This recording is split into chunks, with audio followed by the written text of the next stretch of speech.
reka amakuru yacu tuyakomereza hano mu gihugu cy'u Rwanda. Bamwe mu baturage batuye mu karere ka Nyanza bavuga ko batazongera kwitabira gahunda ya leta bitewe n'uko bimwe imfashanyo yabo ibakura mu bukene. Abaturage bavuga ko ari bagenzi babo babonye ino fashanyo ariko bo kugeza na none anga ntago barabona ifashanyo, ariko bavuga yuko ubiri inyuma ari umukuru w'umudugudu. Bavuga yuko umukuru w'umudugudu n'ubutaha bigize kubimisha ibiryo muri Covid, aho ibiryo byabaga bigenewe buri muturage wese, ariko bavuga yuko bishoboye kandi ntago bishoboye.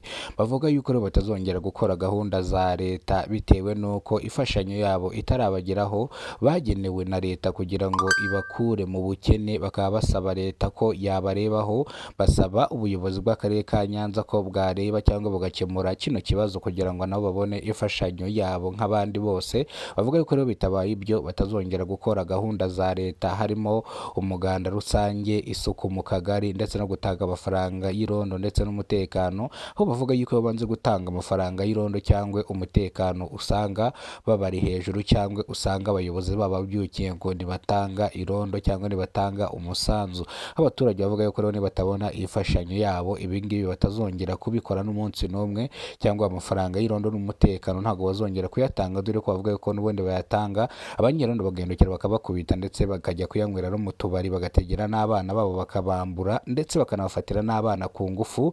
None hiyongereho n'ikindi kibazo cyo kwimwa ifashanyo, ndetse bavuga yuko amakosa menshi bashinze umudugudu ubayoboye nyuma yo gufunga uruganda rwitwa Eden Business rwakoraga ikinyobwa cyagubwa neza. Ubuyobozi bw'akarere ka Kamonyi hamwe n'inzego z'umutekano zitandukanye bwamaze no kumenya yuko iki kinyobwa kitujuje ibisabwa cyangwa cyenzwe mu buryo butemewe n'amategeko, bivuze ngo bashyiramo ibinyuranyije n'amategeko. Rero uru ruganda baruhagaritse ku mugaragaro, rwitwa Eden Business uherereye mu karere ka Kamonyi, aho abanywa bino biyoga cyangwa abanywa zino nzoga bisanga basinze bakisanga bakoze ibikorwa bihabanyije n'amategeko. Iki kinyobwa bakita gubwa neza, ngira ngo abantu benshi muracyumva. Rero uru ruganda rwarafunzwe burundu, n'ahantu muzabona izi nzoga muzahamagare ubuyobozi koko izi nzoga ntago zujuje ibisabwa.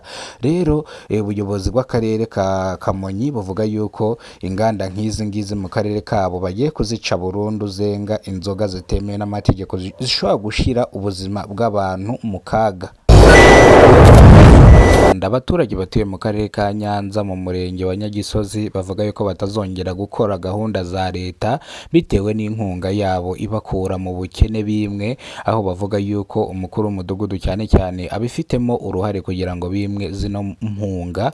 Ariko abaturage bavuga yuko hari bagenzi babo babonye zino nkunga ariko bo batarabona zino nkunga zibakura mu bukene. Bavuga yuko izi nkunga zabo batazihabwa batazongera kwitabira ibikorwa bya leta, harimo umuganda, gukora amasuku mu muhanda n'ibindi bigiye bitandukanye, guca amasitari cyangwa hari ukuntu bajya bavuga ngo ni uguca imisitari cyangwa ibinogo by'amazi bakabikora nka gahunda za leta, bya bindi bavuga ngo ni uguca imirwanyasuri. Abaturage bavuga yuko ibikorwa bya leta batazongera kubikora nibatabona ifashanyo zabwo. Niyo mpamvu bari gusaba akarere ka Nyanza ko bakurikirana kino kibazo bakareba impamvu bo impunga itabagezeho kandi iyi mpunga yaratanzwe, aho umukuru w'umudugudu yavuze yuko iyi nkunga yatanzwe ariko haza inkunga idahagije ifata bamwe, abandi ntibayibona. Ubwo ngubwo bakavuga yuko rero nabo bategereje inkunga yabo bazayihabwa, ariko ndetse inkunga bakavuga yuko inkunga yarangije gusohoka. Ubwo bagiye ku kagari bakavuga yuko cyangwa bagatanga kino kibazo bakavuga yuko inkunga yasohotse, ahubwo impamvu batarayibona niyo bagiye gushakira umuti. Abaturage bavuga yuko rero nta gikozwe, nta kintu bazongera kubazwa, habe n'amafaranga y'isuku cyangwa umutekano cyangwa irondo ry'umwuga nayo bazongera gutanga, bitewe n'uko iyo bayimanye usanga bababujije umutekano. Ugasanga abanyerondo bazindukiye ku nzu zabo babishyuza, ariko gahunda nk'izi ngizi zibakura mu bukene ndetse bakaba batazihabwa. Bavuga yuko rero ibingibi babangamiye kandi bibateje inkeke, aho bavuga yuko abanyerondo n'ubundi barangiza kubahereza amafaranga y'irondo bakajya kuyasindira bagakubita abaturage, bagategera n'abana bakabambura bakanabafata ku ngufu. Aho bano banyerondo nabo batanu baherutse gutabwa muri yombi bakurikiranwe icyaha cyo gusambanya umwana mu kigero cy'imyaka 15. Bavuga yuko nta keza ka bano banyerondo nyuma yo gufunga uruganda rwitwa Eden Business Group rwakoraga ikinyobwa cya Gubwa Neza. Ubuyobozi bw'akarere ka Kamonyi hamwe n'inzego z'umutekano bwamaze kumenya yuko iki kinyobwa kitemewe n'amategeko, ahubwo iki kinyobwa kinyuranyije n'amategeko. Bavuga ko iki kinyobwa cyenzwe mu buryo butemewe n'amategeko, bavuga yuko abakinyweye basinda. Iki kinyobwa cyitwa Gubwa Neza, uruganda ni Business Eden Business, aho iki kinyobwa cyakuye ku isoko, ndetse mwabonye yuko polisi n'izindi nzego z'umutekano nka DASSO ibi binyobwa babimennye bitewe n'uko byenzwe mu buryo butemewe n'amategeko, burimo umwanda, cyangwa iki kinyobwa ukinyweye wese arasinda kandi kiramusindisha. Bavuga yuko kirimo poroduwe nyinshi zitandukanye zishobora gushyira abantu mu kaga. Bavuga yuko rero iki kinyobwa kitazongera kugaruka ku isoko ry'umwuga cyangwa ku isoko.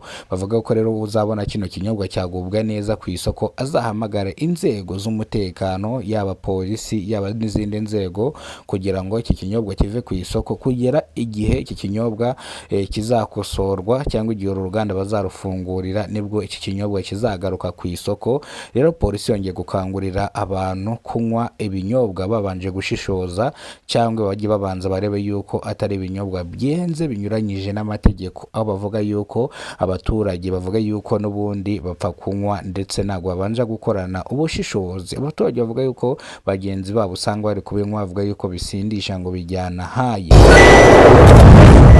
Amakuru yacu tuyasubikire hano. Amakuru nakagaruka, niba aribwo bwa mbere ugeze kubona umuyoboro wa Kidasamura TV Rwanda, kora subscribe, ufungura inzogera kugira ngo uzajye ubasha kubona amakuru mu gihugu cy'u Rwanda kandi yizewe. Yimwari wa mubana mwana makuru, nitwa Kidasamura, urwego rugoto bakora rugakonkoma. Imana ibarinde ibahereze ubuzima buzira umuze. Nongeye kubifuriza Noheli nziza, umwaka mushya muhire, muzawurye n'uzabarye. Ndabakunda cyane. Amakuru nakagaruka kuri Kidasamura TV Rwanda, turabakunda cyane. Ciao ciao.